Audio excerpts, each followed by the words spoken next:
subconscious mind is like a hallway monitor. It's a good way to look at it. It monitors and it doesn't think; it just monitors, and it doesn't make judgment. It doesn't make decisions. It does not do those things. It filters. And so, if you think of the subconscious mind as a huge filter or a hallway monitor, as I jokingly say, this is someone who's policing your conscious, and unfortunately, governing your conscious mind. And this is where all change either takes place or halts, dead in its tracks.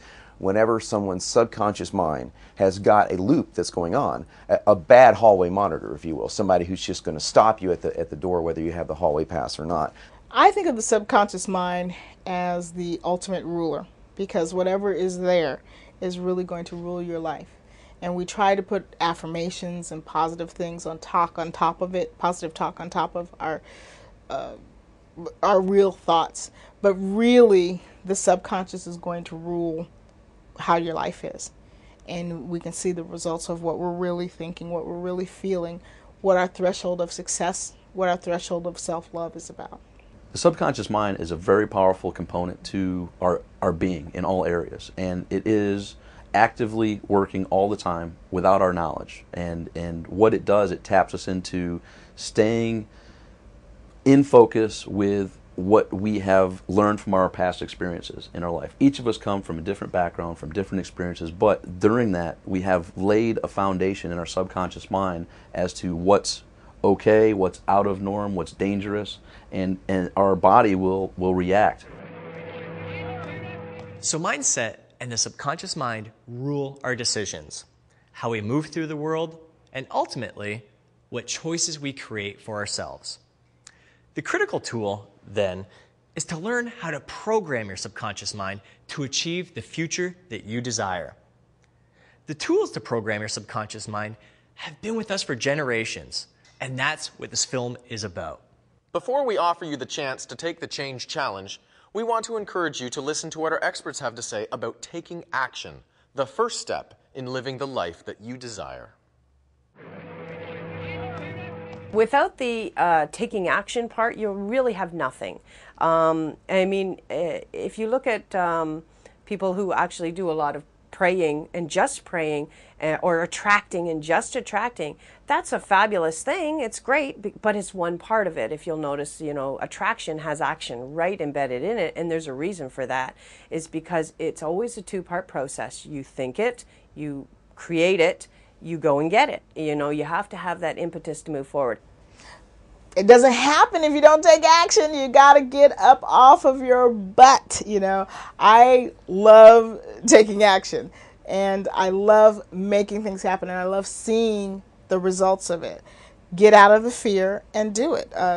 A lot of people are so scared to take action because they're afraid of making a mistake, number one, and number two, they're afraid of hurting themselves or someone else. And when you have a family that's dependent upon you, a lot of times taking action to your family may look like a big threat. So you've got to really sit down with your whole family unit and say, this is what I'm doing. I need for you guys to be in the corner. Explain it to me so we can take this action and I can have your support. Take action, but take action with support. Well, I advocate taking action in the smallest of baby steps. Baby steps actually are way too big for most people. If it's an area where it's uncomfortable, if it's an area where you've been stuck before, there's physiology in the body that happens based on this little alarm that in your brain that goes back to caveman days, and people tend to feel really bad about not moving forward. If, in fact, you take a teeny tiny little micro action toward your target, it's a sneaky way, it's a stealth way to get under the radar of that alarm in your brain, and you'll find that you can take action with much more ease and more joy. I'm going to hit you with this, and it's something that really changed my life when I heard it, is hope is not a strategy.